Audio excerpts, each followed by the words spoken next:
Pulp MX Network production. Welcome to the Troy Lee Designs and Racetech Suspension and Engines Blair Matthes Project. Welcome, everybody, to another edition of the Troy Lee Designs Racetech Blair Matthes Project. Thanks for watching and listening. Appreciate it. I know most of you are here for me, and I really appreciate it. All the kind words, especially after some social media stuff this week. I really love to see that support, people. All right, TroyLeeDesigns.com. Man, you know they've been in business since 1981. Troy making those famous visors that we all had, and then doing some of the coolest paints jobs on helmets out there. But they also make a lot of gear, as you know. And check out TroyLeeDesigns.com. Email us using the contact form on Pulp, and we'll send you a code to save with Troy Lee Designs. Their mountain bike stuff might even surpass their moto stuff. They are such a killer brand in the mountain bike world. So if you like mountain bikes, check out Troy Lee Designs mountain bike stuff. And again, we'll get you a code to save with those guys. Racetech as well. Our guy Checkers, Racetech. Been around since 1981, 83, something like that. Privateer proven. The gold valves have probably been installed in 8 million forks throughout the years. And again, they can do motor work. They can do suspension work. All of it available at Racetech, racetech.com. And tell them you listen to this show, and they'll give you a discount. Really appreciate that as well. Thanks to the folks at Racetech for coming on board. We'll tell you more about Zool, Seat Concepts, Firepower, Maxxis, Decal Works, ASV, Alpine Stars later on. But I want to give a shout out right off the top. Our new partner on the show, Stomp Grip. Yeah, man, you want some more traction on the side of your bike? I probably could have used it at Loretta's Regional this weekend maybe I could have held on to the bike better and got a few more spots. But stompgrip.com, the code PulpMX25 for 10% off. And if you wonder what Stomp Grip is, it's actually the 3D grip tape and frame grip to give you control to stay locked in, engineered for high friction zones. Stomp Grip's 3D grip tape helps reduce arm pump, improve body positioning, protect your plastics and all of that. Super cool, cut to and made to every model. Stomp Grip, we're going to get this on Club MX team real soon. Daniel will probably let us do that. StompGrip.com, check it out. MX Off-Road and more. Pulp MX25 is the code to save with them. So thanks, Stomp Grip. Thanks for coming on. Speaking of stomping, that's what I did to Daniel Blair in the fantasy picks, which we'll do later on. But speaking of that man, he's Arena Cross regional champion, Club MX technical director or something, the Daniel Blair. What's up, Steve? I got some info for you too. I know you're not the biggest amateur guy, so you don't know all the rules, the regulations, but did you know that on the East Coast, they take 6 to the ranch at the regionals, and you would have made it in if you were on the East, but they only take 4 where you are. But well, if you were out here, your 6 might have got it done. The competition would have been much steeper on the East Coast, so let's just back it down on that. But I had to race chicken, dude. I had to race a 125 Supercross champion, 250 Supercross winner, chicken.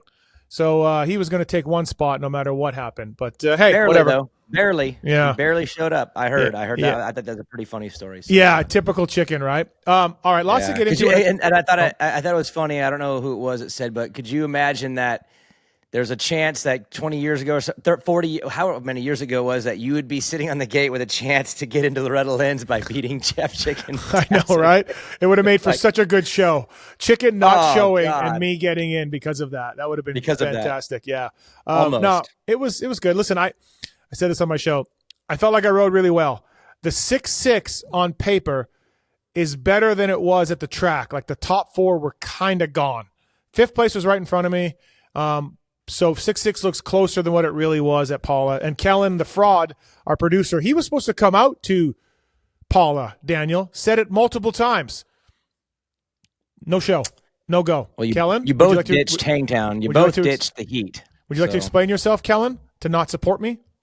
I would actually. I am dumbfounded, because we're going to come Saturday, dumbfounded that the entire area around Paula and where you were was supposed to be mandatory evacuated for a fire, and they still had a Loretta Lynn's regional qualifier race that day. That was insane. There was smoke everywhere, and I was not going to bring a 6-month-old out there to stand in the smoke all day. It was fine. Sorry, man. Sunday was fine.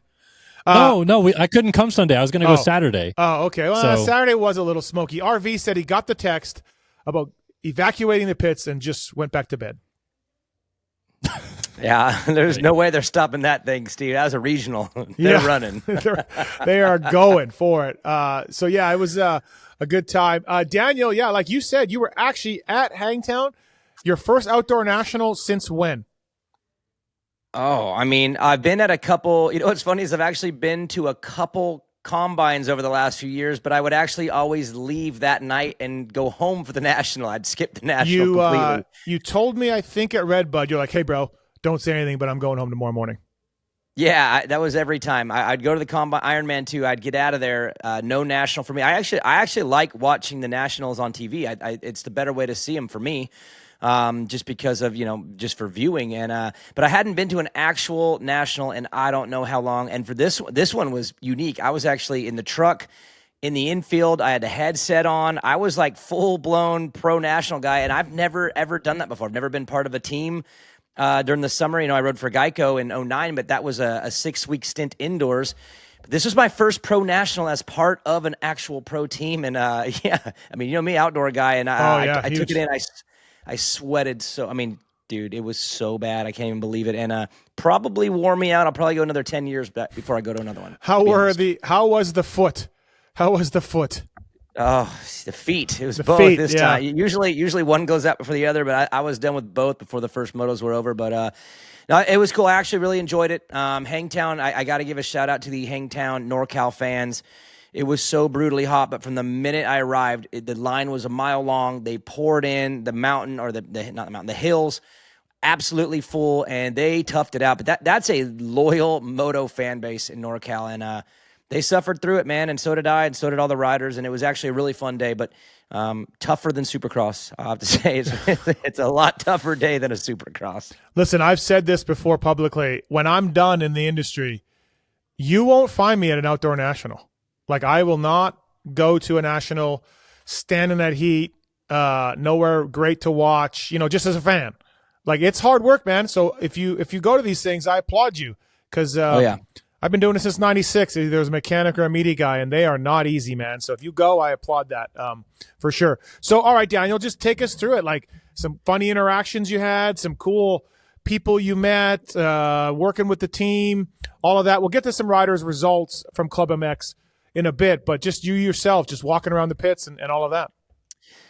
It was cool. It was kind of a weird day for me because it was also home. I'm a NorCal guy. I've ridden that track a billion times.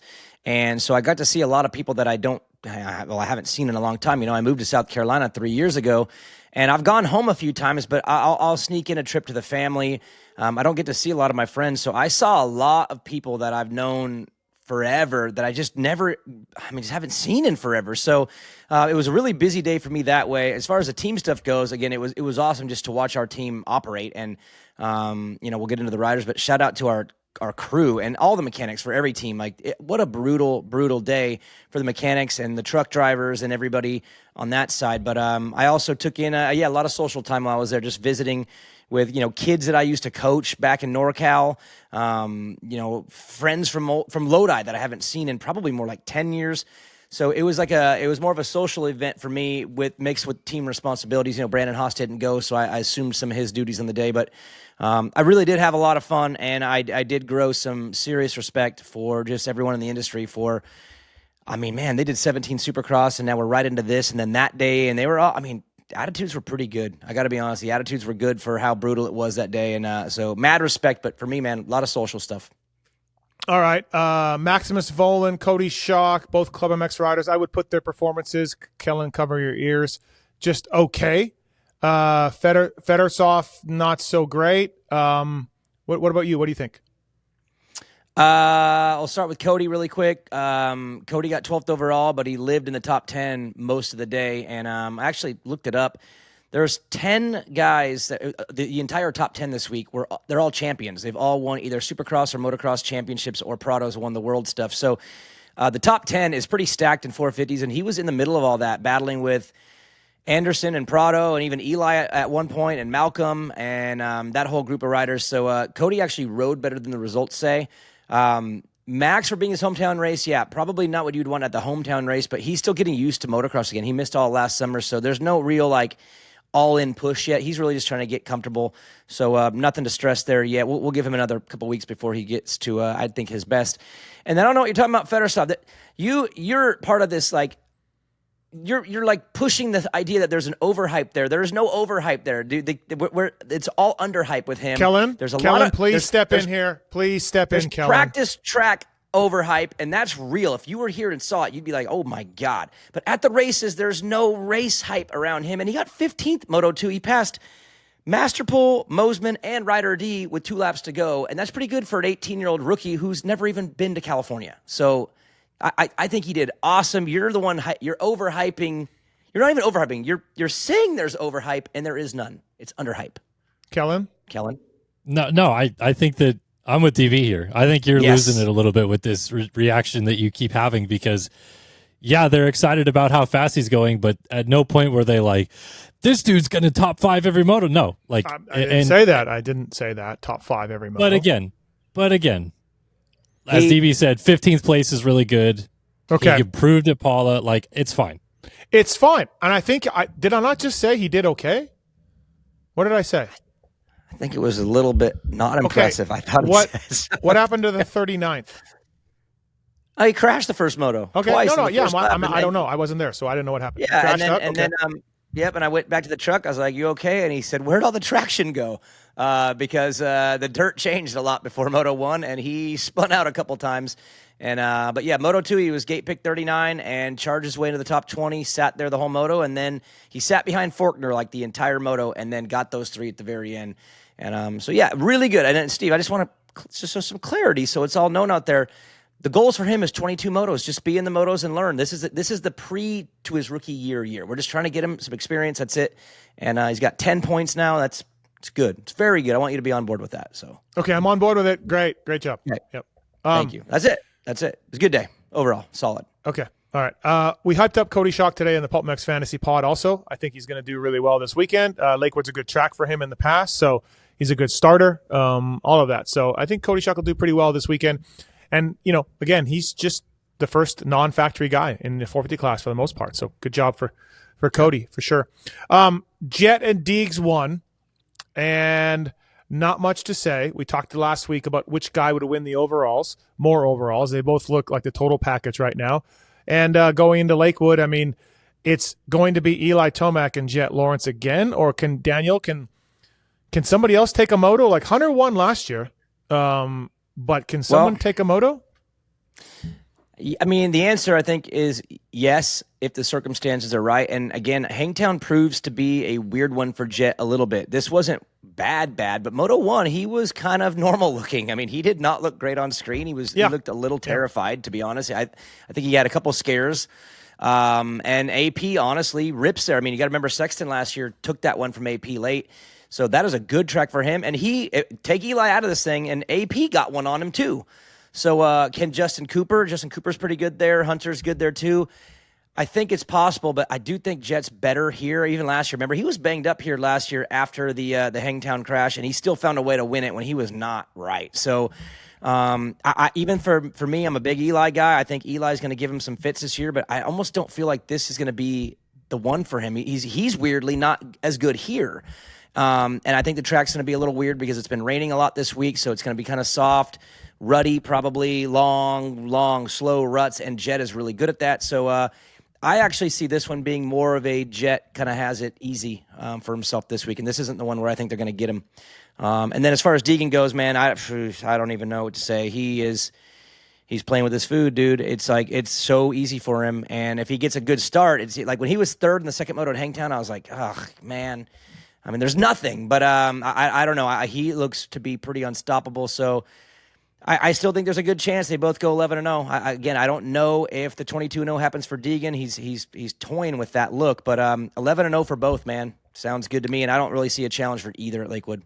Can you imagine being, coming into this thing, obviously Deegs is the title favorite, but if you're Levi Kitchen, Chance Hymas, and Tom Vial, you're like, man, I could maybe take this thing. You never know what could happen. Deegs has a bad moto. Whatever, like I beat him here and there, whatever, something about that.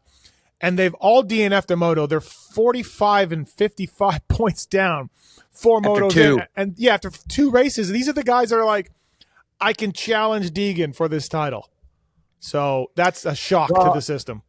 And you know this, these riders believe in themselves, man, especially the ones that are near the top. If you're in that 7 to 12 range, you're probably a little iffy in your beliefs in yourself. You're kind of like, I hope I'm good.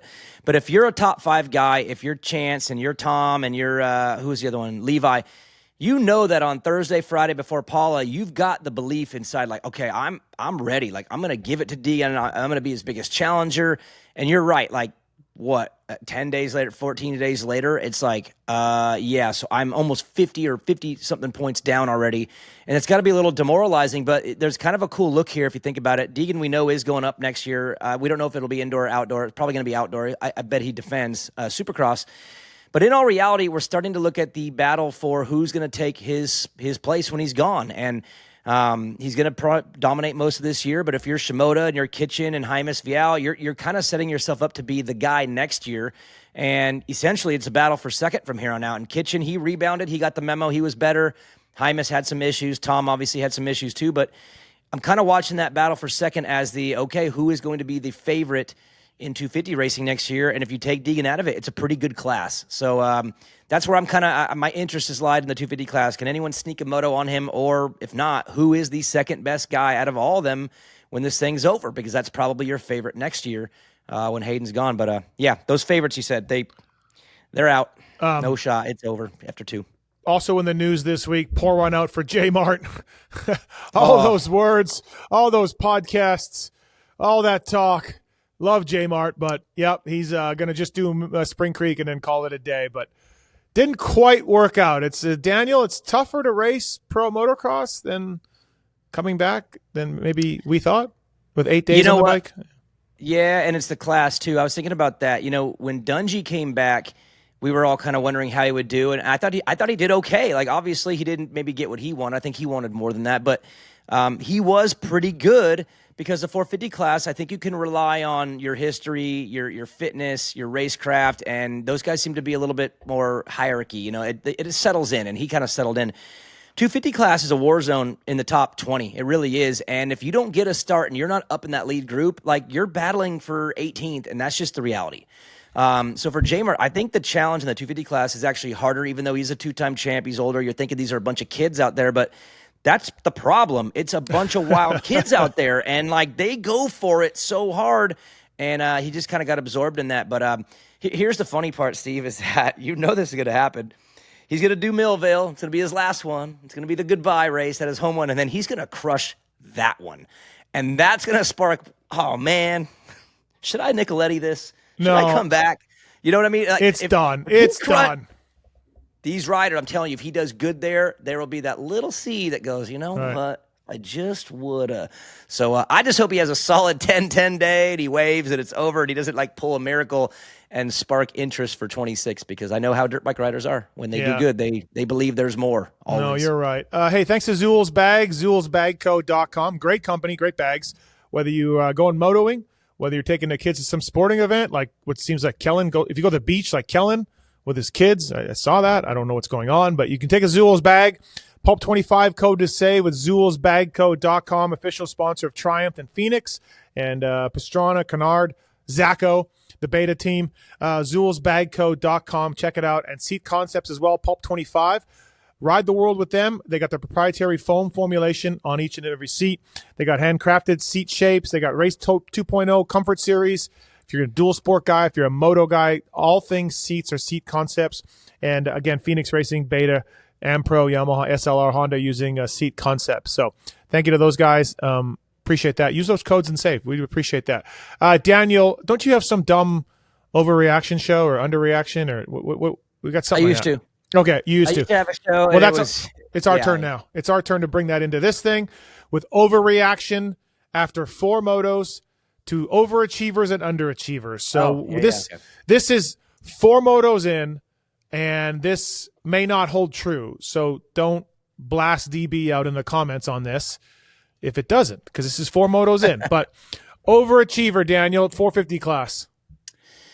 Man, it's a tough one, but I'm and it's crazy because of just how well they have done in the situation that I don't think suited them. But the 2 new guys, the Petra. How do you say Petrel. Petrel and Yeah. Giat. Yeah. Okay, so they have done extremely well in my opinion. Not every moto, but they've done pretty dang good in what I think circumstances that don't really fit them. I mean, the West Coast tracks, beginning of the series when it's at its most stacked. So I'm not saying that they are overachievers. I'm saying that right now they look like it to me, and I don't know if they move back in the running order, or maybe that's where they're going to be, but I feel like they've overachieved at least my expectations.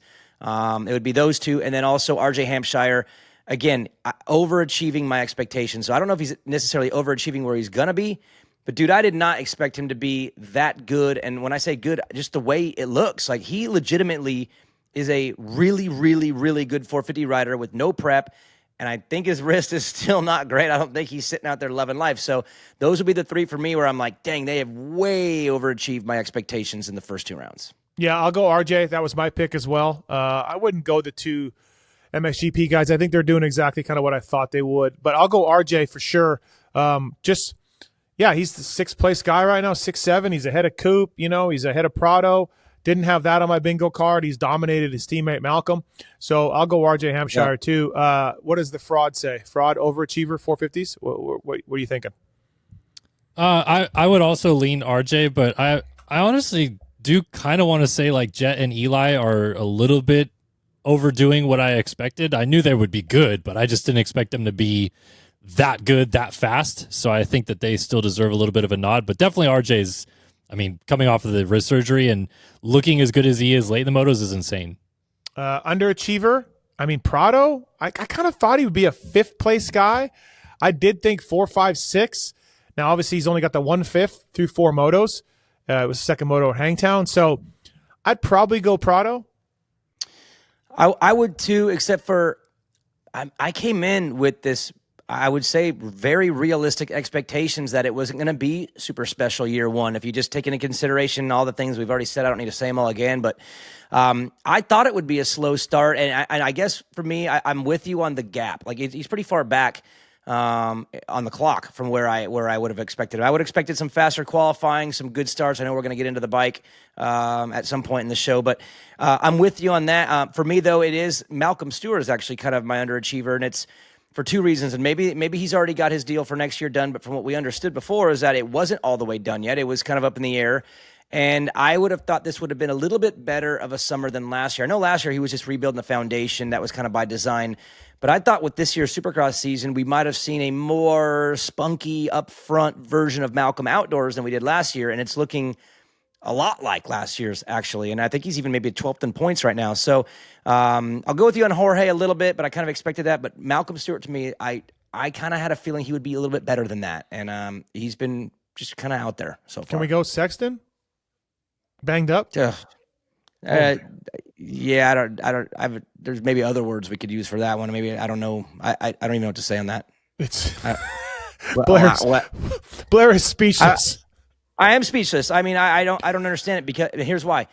He is probably the toughest dude in the sport. I've seen Steve, name someone who's taken hits like that year after year after year after year, and the dude is just A-Ray. He survives everything. Okay, baby. Okay, you're right. Maybe A-Ray's number 1, Chase is number 2 as far as taking hits, but that one to me was a weird look. He kind of got up slow, but he kind of didn't really say anything. And then now he's out, and now he's beefing with Lewis on Twitter. Even like they're like arguing. About his they're return not. Date and I would love to say they're beefing with Lewis, but let's be honest, they are totally not beefing with Lewis at all. they're not beefing. They're just arguing over his timeline. And I'm like, why isn't his timeline now like? Banged up to me for Chase Sexton is like every day of his career on a 450. He's been banged up the entire time. If I'm KTM, you got to make something up. Hematoma, broken toe, gout, anything. Man. You got to make something up. But anyways, Kellen, underachiever 450s. For me, it's 2 guys, and it's really just because I look at them as better than this, but it's Freddie Noren and Harry Kulas because they've just been barely tiptoeing into the points, and I feel like both of them should be more in the Shock, Paturel, Guillot range. So not to say that they couldn't get there, but I'm just surprised they haven't been there yet. I'm surprised you're talking shit on Freddie Noren. He's an angel. He's an icon. I love Freddie. No, you don't. No, you don't. Guy. Yes, I do. I love Freddie. No, you don't. Obviously not. Don't worry about Freddie. He's fun. Okay, great. Maybe he needs more power. Yeah, maybe. Listen, I did have for my regional. I took Freddie's scoop that he had from Maxis, and I used it this weekend. Yeah. So I don't know if Freddie didn't have a scoop at Hangtown, and I had it, but Jericho, his team manager, left it for me. They used the one. They used the one they had on Yeah, you. So, yeah. Nice. All right, underachiever 250s. I'll go Hymus because I know he had food poisoning, and that sucks. But he's got a DNF. He crashed while leading at Paula. He told us all he wasn't practicing Supercross. He was ready for motocross. And yeah, man, you just got to be better. Again, food poisoning. I get it. But yeah, sorry. Yeah, I cannot argue with that at all, especially because if you put all the challengers in kind of a group, he to me is probably your number one Deegan challenger going in. I thought. I mean, last year he was the one that really had that speed. He seemed to get under Deegan's skin a little bit there and was able to get a win. To me, the trajectory was like, wow, Hymus is going to be good this year. Even Supercross, we knew he kind of pulled out of his Supercross training early to get ready for Moto a little earlier. But I'm with you on the food poisoning thing. Like that, man, that's the wrong day to have those issues going on. It was so bad out there. So I'm ready to give him a pass and say, all right, let's get to the next round and see if things get better because I do expect him to be up there. He is good at Lakewood. He is good at Lakewood. He is good at Lakewood. That's more, it's so weird, territorial, but it's the Idaho, Utah, Colorado. He vibes. But man, talk about, underachieving on the results sheet, 100%, which leads to mine, which is Rider D. And same thing. I'm going to give him more time. He had a bad injury, and I know he was prepping, but he was prepping in SoCal only. The national track is not like the regular tracks, but on paper, he just doesn't have anything great yet to show for his capabilities. And I think he's going to get it. He's a great starter. I think it will come around. He actually had a good start Moto 1 at Hangtown. So on paper, underachieving for sure. But for both those guys, I'll give him more time since we are 4 motos in, but so far. He got 17th in Moto 1. Yeah, but he was up front. Okay. He was third for a while. Is what I'm saying is he can get up front is what I'm saying, and he will do more of that, I think. It'll give him better shots at this. I heard this week he was going back to the team next year, which I thought he was a bit of a surprise, but I did hear this week from somebody close to the situation he was going back. But all right. I heard the same. Underachiever, Kellen? Cochran. Cochran needs a ride. My underachiever in the 250 class is unfortunately the PRMX team right now. I don't know what's going on, but the fact that none of their guys made the motos this weekend and Chambers had to get in via an alternate in the second moto is kind of crazy. So those guys are better than that, in my opinion. Chambers for sure, but Yoder also not making the races was wild to me. Was Finnis there? No. So is Julian just clipping guys as they don't make it?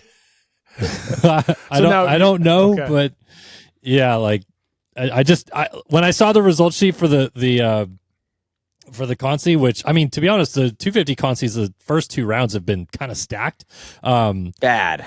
But the fact that they're in that in the first place, I'm like, come on, they're better than that. So yeah, hey, Chambers' point though, he got a point. Chambers got a point from 20. He got 2 points. Yeah, 2 points, as an alternate. An alternate, which is good. But hey, look, if you are a 250 rider out there listening to this and you are in B practice, you have got a shot if you wick those first couple laps because group riders are not getting in. Parker Ross didn't get in qualifying. He had to go to the LCQ, which he won, and then got 10th in a moto. So that's how important qualifying is. And that B group gets such a good track right away if it's not overly muddy and just too deep.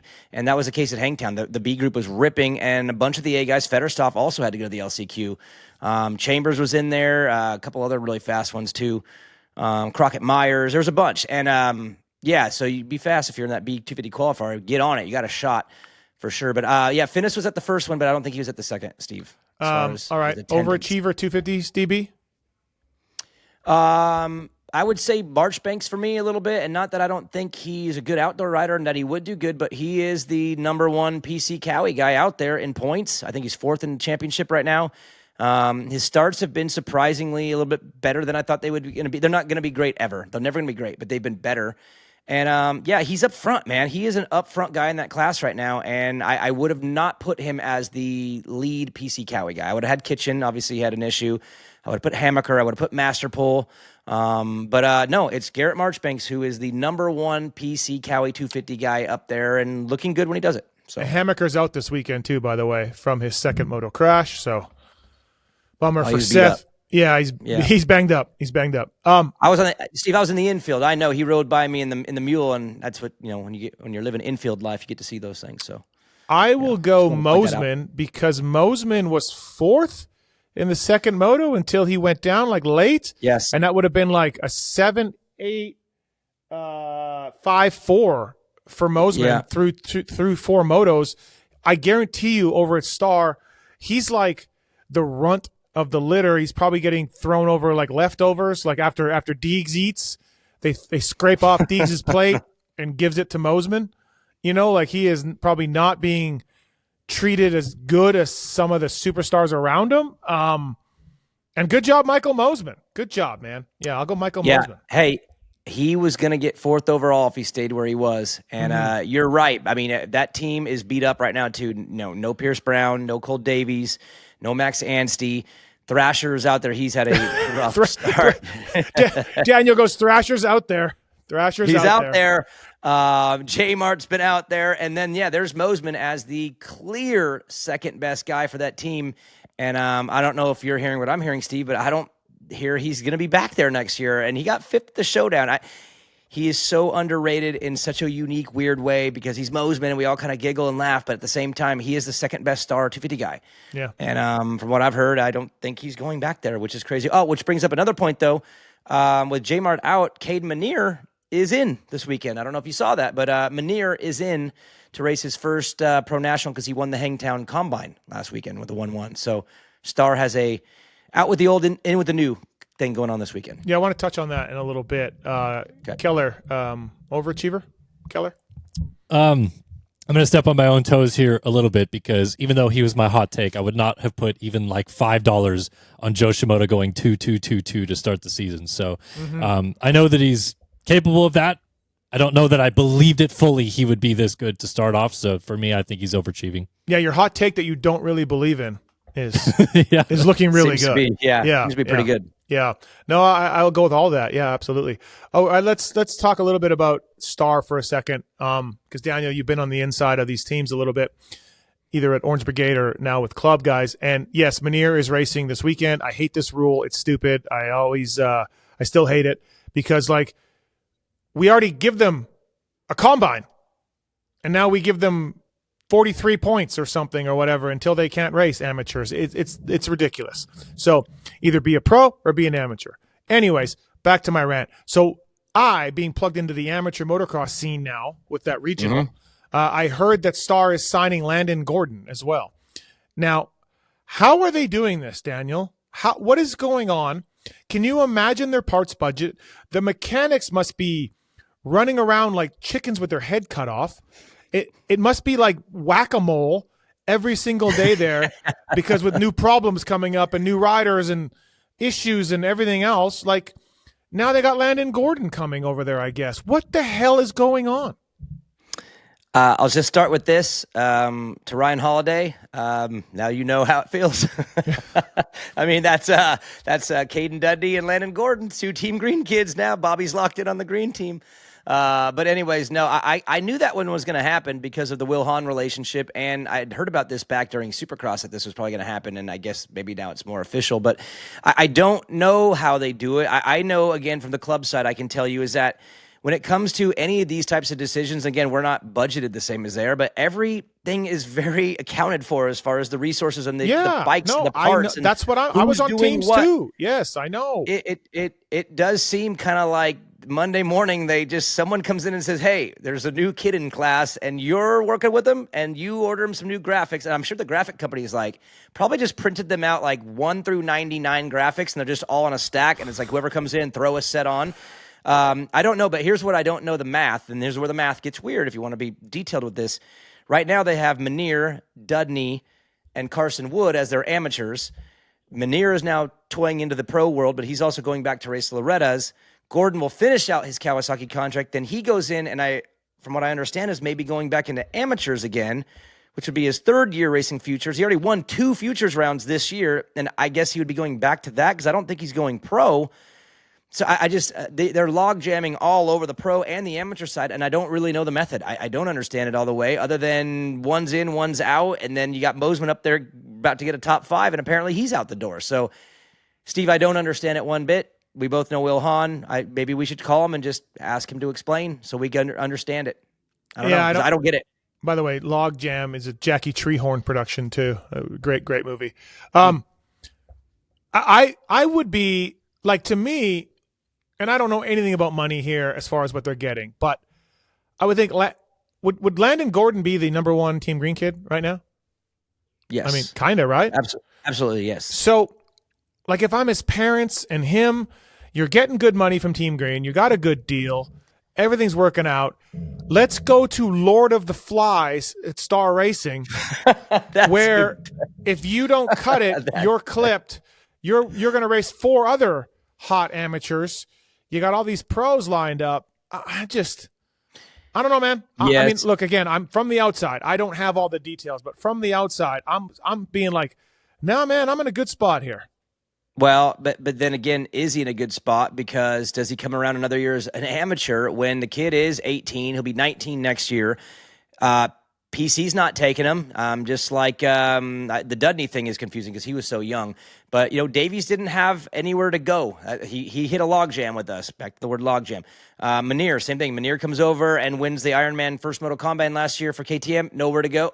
Landon Gordon wins 2 Futures rounds this year. Nowhere to go in the pros. And Star's just grabbing them all and bringing them over. And like you said, putting them in this pot and seeing which one turns out. And again, I don't understand the method, the money, and how it all works. I just know that it is their way of doing things. And I mean, I other than Deegan, I haven't seen it really turn out. Now, Davies might turn out to be another young one that succeeds there. It looks like it's happening. But the method has been an odd one. It really hasn't worked out for the majority of these kids.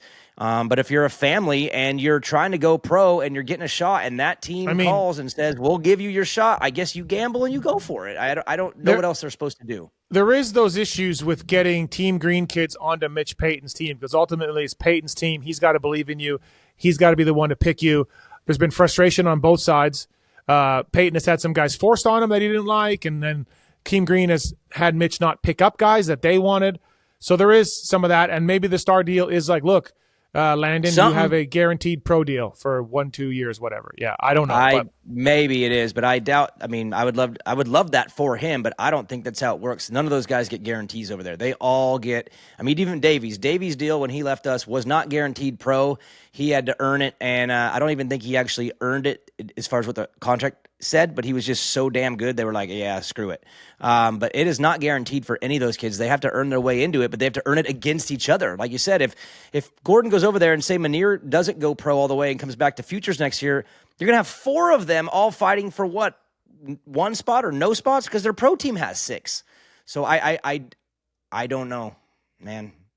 I don't know, man. I guess I don't know how they do it. I really do not know how they do it. It does not mathematically make sense. Can you imagine the Sprocket company and the Handlebar company and the, like you said, the graphic guys, and they're, Brad Hoffman's like, I need 600 sprockets, 49s. I need 125 49 tooths and 150 50 tooths. Thank you. Have a good day. Click. Then again, this last week they had one guy, I think, in the top 10 overall, and J-Mart was out. Thrasher, like I said, he's kind of barely out there. Mosman out. I mean, they've got a lot of injured, too, so I don't know what that's all about, but maybe this is what they need to do to keep their roster full on race weekends. I don't know. And, dude, again, like when I was at Yamaha and it was Ferry, Villeman, and Reed, like we were like monkeys effing a football because there was 3 mechanics, and we had bikes in Florida and bikes in California, test bikes, races going on. And we were just, I'm sure they got more people now than we had because we had to do our motors and stuff. But like keeping 3 top level 450 guys was insane for all of us. We would all chip in and help each other out if we could, And so I just imagine that Star compound, and it must be like, hey, man, we only have 1 set of these valves that work really well. We need to pull them out of Munir's motor because he just won. And we're going to put them in. We got a test with Landon Gordon coming up, and he's going to ride our bike secretly behind the scenes. And we got to give him the best bike. So we need those valves out of that bike, put the valves in that bike. Thrasher's hurt. Put J-Mart's handlebars take J-Mart's handlebars off and put Munir's handlebars and Munir's clutch.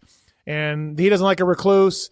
All of it, man. All of it. I've been there. It must be insane. They're doing a good job of it, but I just And they're pulling it off somehow. Yeah. And maybe that's why we're so mesmerized by it, is because somehow they show up and then we haven't even talked. They got 3 450 guys. They got Webb, Tomac, and Justin Cooper too, who are, I mean, yeah. Good job pulling it off, but confusing as all be. I just wonder if, like, does Bobby know them all by name? No, does he, no does chance. He know them by number? Like, no chance. Does he know? Yeah, I'm curious if how roll call goes. They got 2 250 team managers, for God's sake, Wilbur and Jensen. Like, it's just, yeah. Hey, by the way, thank you to the folks at Max's Tires. Speaking of those Max's scoops, getting me good starts at the regional. Didn't help the finish, but I got great starts. Mountain bike tires are fantastic. Maxis.com. Firepower parts as well. They make great loading ramps, as Daniel knows. Stands, chains, featherweight lithium batteries. They're a sponsor of the Club MX team. Firepowerparts.com. Zool, Seat Concepts, Decal Works, ASV Levers, Alpine Stars, and of course TLD and Race Tech. You want to save at TLD, Troy Lee Designs. Email us using the contact form on Pulp. We'll send you a discount code. Race Tech as well. Tell them you listen to this show. Tell them you like me better than Blair, and they'll give you an extra discount. Racetech.com, privateer proven. By the way, I'm lining something up with TLD because my whole life, Daniel, and you can appreciate this, Kellen wouldn't, but my whole life, I wanted a Troy Lee helmet, a custom painted Troy Lee helmet, but they were too much money because I was in Canada and the dollar was worth 65 cents and I could never do it. And I wanted to be like Bradshaw and Chicken and everybody else. So I just sent my helmet to Serrano Designs, NorCal guy, and I sent this helmet to somebody named Caller's Colors. And even though it said Canada Return, the guy painted an American flag on the top. Cool. Awesome. Anyways, Yep, that was great. So I'm working with Troy Lee right now, Jenna, and the paint shop guy whose name escapes me. Good job, Mathis. I am getting a custom painted helmet. I can't wait. A Troy Lee Designs custom painted helmet. The 16-year-old Steve Mathis is absolutely loving it. All it took you is get on the gate with Chicken. They're like, this guy deserves a TLD. I want a flaming eyeball, man, with the Confederate flag and a sword through it. And then I want some minions on the side. And, yeah, it's going to be fantastic. So, all right, still getting onto this show here a little bit. Thanks to folks about Alpine Stars, by the way. Alpine Stars protects. That Tech Air Chest Pro is coming out soon. That thing looks awesome. And, of course, knee pads, elbow pads, all of it. I got the A1 Plasma Chest Pro that I wear underneath the jersey. It's fantastic. Neck braces, of course. You think of Alpine Stars, you think of the other stuff they make. But they make some really cool protection products as well. So thanks to Alpine Stars for coming on board. Jorge Prado, we talked about him earlier. He's 4 motos in. He needs a faster motor. He told Big Lou that. He told Track Talkers that. He needs a faster motor. And I like Jorge, but I'm like, bro, you went 7, 8, crappy 5. You're 25 seconds back of 4th. You're a minute back at Paula. Like, I get that you want a better motor, but I don't know, man. You did test, and the Cowie is a bit down on horsepower, but to me, Daniel, I'm a little, like, I got one eyebrow raised a little bit. Yeah, I didn't hear. Was this a interview that we were able to hear, or did he just say it and this got out? Because I would have liked to have heard the context. Wow. Kellen, what? Can you believe this? No, what? What happened? Yes, it's an interview you can hear. No, I'm just wondering. I heard you talk about it, but I didn't actually hear the interview where he said it. Like, how did he say it? Did he say it as in, yeah, man, like everything would be going great if I just had power? Or is he just saying, yeah, blah, blah, blah, and we'd like to get a little bit more power? Because it's how you say it that really matters. He didn't, it wasn't, He wasn't smashing. He wasn't smashing. No. He just says we need more power. We need this. And that's what I mean. I was just wondering if he was referencing it, and he's probably right. Now, I don't know Kellen if you watched heard it. 2PD. Kellen, what did you make of it? Am I paraphrasing this right? Yeah, no, I think you're dead on with it. I think that's exactly what he's looking for.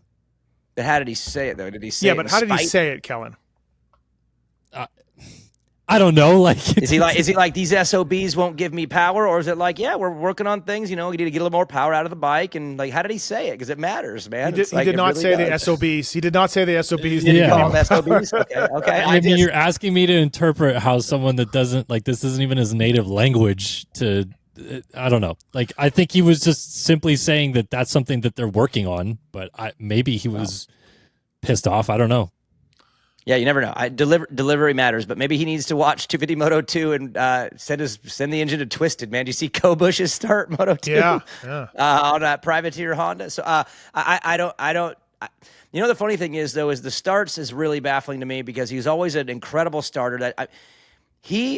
All of his success has come from a few very specific things. Number one, he's a good starter, he's a sprinter, and he's very smart and crafty with his lines.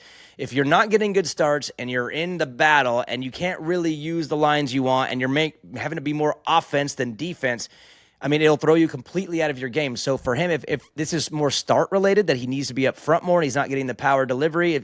I know the tire thing. I don't even want to get you into that and confuse you again. I think you had a rough enough go on the scoop tire this week, Steve. Well, our friend JT was fake news. They changed it after the parade lap, so we figured it out. Whatever happened is the dude is not out front.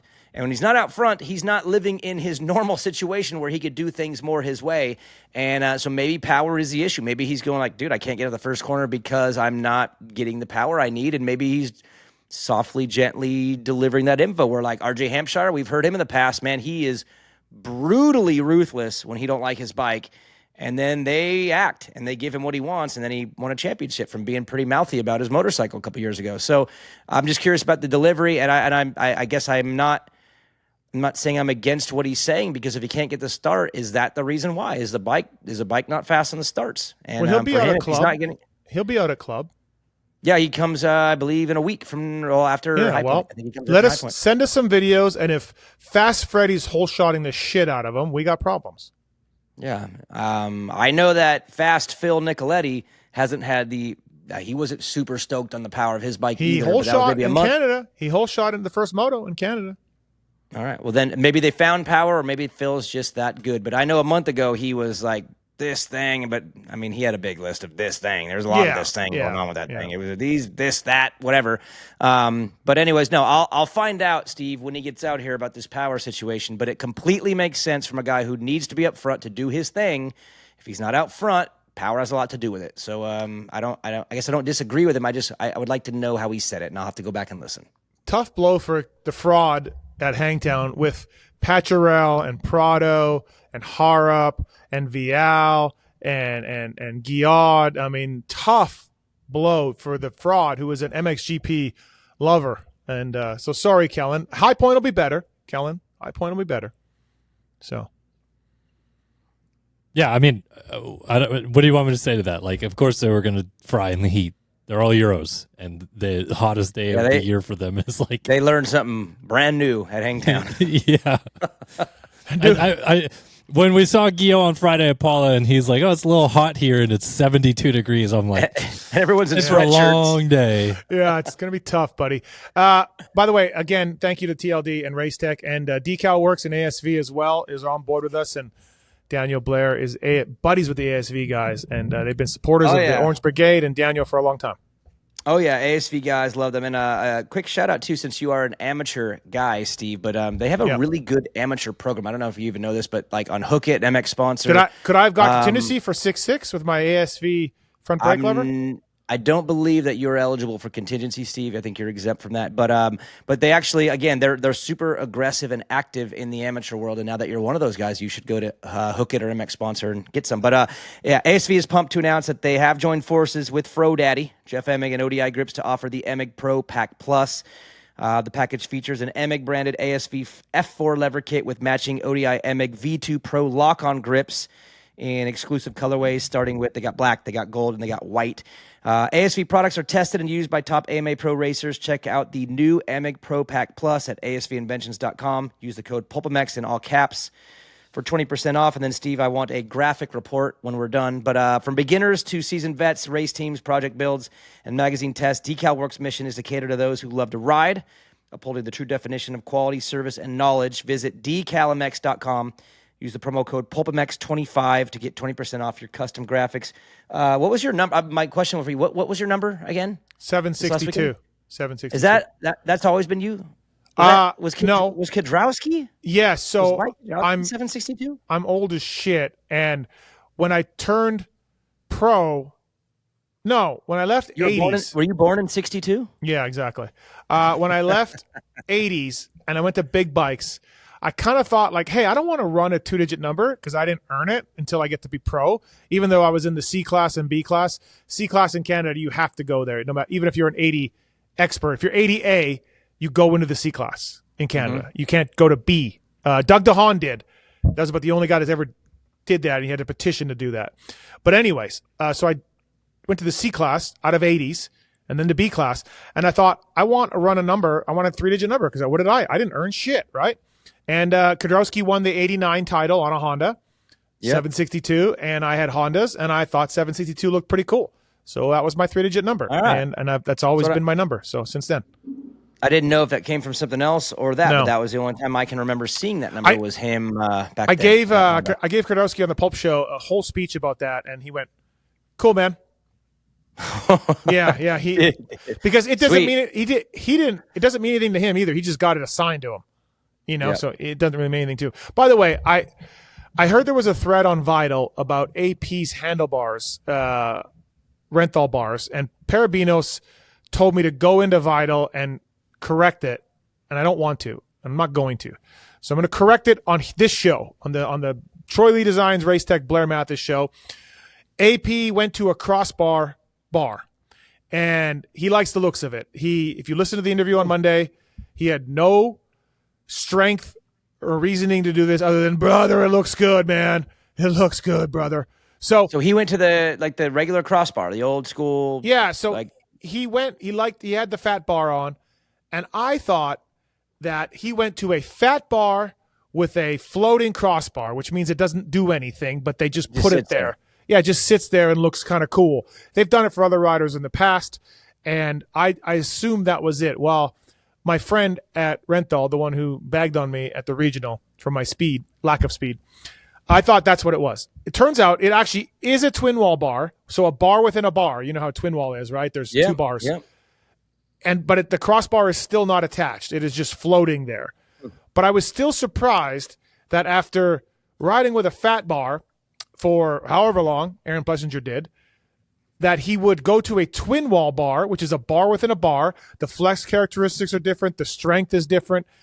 And he just didn't. And I said on the show, like, did you notice anything? He's like, no, brother, but it looks good. I was just surprised. But anyways, so I want to correct the record. It is a twin wall bar with no crossbar. I'm with him. I've never liked the fat bar look on any bar I've ever ran. I've never liked it. I like a crossbar too. Yeah, me too. I don't even like it from where you're seeing it. It's from where I see it. I actually like the crossbar there. I always have. For and sure. when they don't have one, I feel weird about it. So I'm with you. I'm with him, brother. The only reason I don't run one is because I do think it's a stiffer bar, and that's suspension issues / arm pump, all the things for guys who don't ride very much. I feel like a fat bar is more comforting than a twin wall bar for somebody who doesn't ride much. But so I did want to get the record corrected and put it in there for everybody to know. And if you can go on Vital and maybe just type that in, Kellen, that'd be great. Somebody, anybody. Okay, let's go into the fantasy picks for the week. Keller, trying to trip me up, gives me an incorrect Cooper Webb score.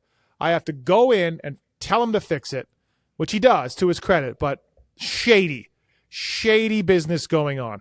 Okay, Blair Matthes project. Here we go. I had Cooper Webb. I said 7th. He got 6th. Wait. Yes, that's right. +1. That's great. That's a great score. Joe Schmoda. I said 4th. Joe got another 2nd. 2 off. Not bad. Pretty good. Casey Cochran. I knew he'd done well at Hangtown. The heat did get to the guy. He probably should have done better than 12th, what I said. He got 11th. So at this point, 3 riders. I'm 4 off, crushing it, dominating it, much to the fraud's chagrin. Except 1 week after praising Derek Drake for having great results, I said 17th. He got 39th, and that's a +22. Derek. That saved me. Yeah, you're right back, Derek, to doing that again. I know he's got Lyme disease. The heat definitely doesn't help, I guess, that was what the report I got. So, Daniel Anderson, you said 7th. He got 6th. Good job. Grant Harlan crashed out in Moto 2, so you said 12th. He got 19th. 12th would have been right in the money, probably. +7. Chance Hymas, food poisoning. You said 3rd. He got 19th, +16. And Ryder D, you said 9th. He got 18th. I am up 9 on you after 2 rounds, plus 42, plus 51. And I look to keep on building this lead as we go. I got worked overall. Drake saved me for what he did to you, but man, my guy, I mean, Hymas and Ryder D should have, in normal circumstances, been right there. Harlan too. I feel like I got gypped by situations, and to only be down 9, right? Am I down 9? Yeah. 9? Yeah. I'm good with that. I'll take it. It was a bad weekend, and to be within single digits is good because now luck will turn back my way. So bring it on. I'm sure you and the fraud have been cooking things up in the back to screw me over. We've been working on it. So yep, we've been working on it. So by the way, thanks to Stomp Grip, brand new on the show, PulpMX 25, 10% off at stompgrip.com, and I'm going to stomp all over Daniel Blair with these fantasy picks. Let's do this, Blair. I do have a question for both of you before I get into Oh, the here picks we this go. week. I am not picking Combine. No. Okay. No. Seeing no how this Combine. weekend went, does it make you guys shake more in your boots to have to pick people in extreme heat or in rain? Rain, I think, because rain is bike DNFs too, right? Yeah, I'd still say rain scares me, but heat, man. I have to take that into consideration now. I definitely didn't. But I didn't know Hymas was going to get food poisoning either. Like, how are you supposed to predict that? But I would say rain. If only one of my best friends had any connections, best friends in the industry had any connections to the Lawrence compound. If only.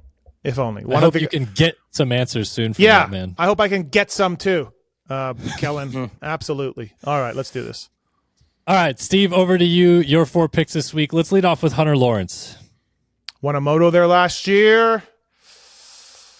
Third. All right. Yep. And then the other 450 pick, how about Lorenzo Locurcio? Stop it. We don't even know if he's going to show. We don't know what his story is. No, I'm not. No. Oh, you're just vetoing this now. Here Right? we go. I mean, do we know? He says from Hangtown he's looking forward to building this week. So I don't know, man. Do you want me to make you give a different pick though for sure? Maybe he's working. No. He's building a house. I'll pick him. If he's really not there, I will make you pick someone different. Yeah, on race day. we have race day sub outs, dude. Just go for it, Steve. You complain a lot for a points leader, man. You're like always in front, and you're bashing Kellen and always complaining about the picks while leading the entire year since the first Anaheim.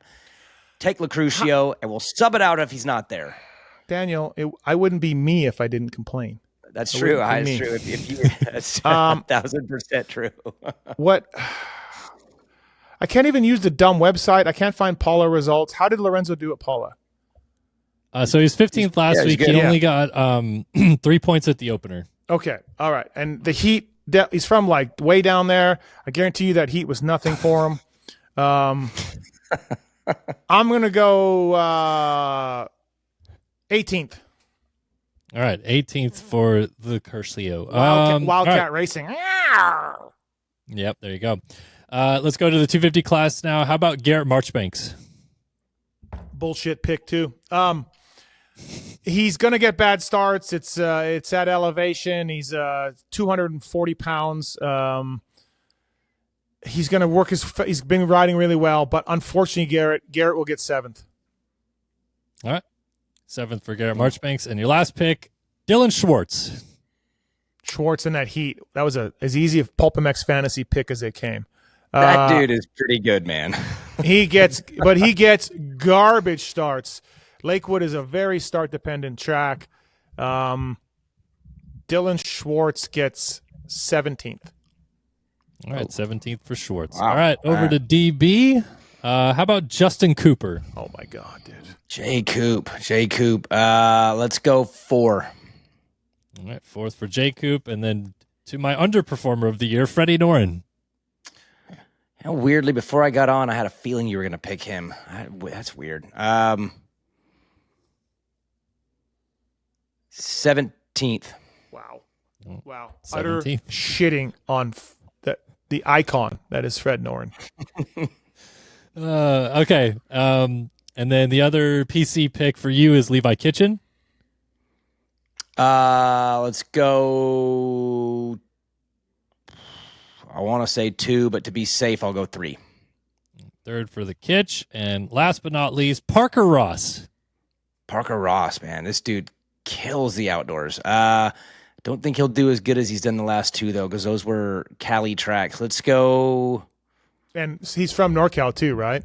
Yeah, he's from 30 minutes from Hangtown. Right. Let's go 17. No, Schwartz is getting 17th. Oh, yeah. I mean, he could pick that. Yeah, I'll go What's the difference? 17th. I'll go 17th. All right, a battle of the 17th. I think Schwartz will do better than that. I think Schwartz is more like 13, 14. So I'll go Parker Ross 17. Okay. All right. They're on the same team, right? Parker Ross is on the Barracks. Yep. Yeah. Yep. All right. There we I'll go. go with it. Well, I'm happy. sorry, Kellen. Looks like I'm going to win again. By the way, Keller makes his return to the Nationals at High Point. So, I do. Oh, nice. Yep. Not going this weekend. Sad.